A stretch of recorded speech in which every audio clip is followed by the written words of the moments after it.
কিসে রিজিক বাড়ে, কি করলে রিজিকে ভরপুর বারাকা হয়, রিজিকের চাবিকা ঠিক কোথায়, কোন পথে চললে রিজিকে ভরপুর বারাকা হবে, আমার জীবনে বরকত নেমে আসবে রিজিকে, এটা জানতে মনে যাচ্ছে না আমাদের?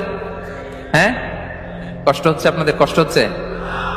তাহলে কি করলে রিজিকে ভরপুর বারাকা হয়, কি করলে আমার জীবনে ভরপুর বারাকা নেমে আসে, এই পয়েন্টটাতে আমরা একটু আলোকপাত করি।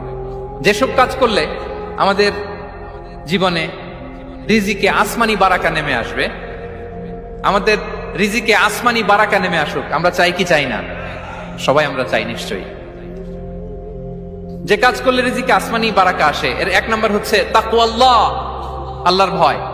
আল্লাহ তাআলা বলছেন, ওয়া মাইয়াত্তাকিল্লাহা ইয়াজআল লাহু মাখরাজা ওয়া ইয়ারযুকহু মিন হাইসু লা ইয়াহতাসিব।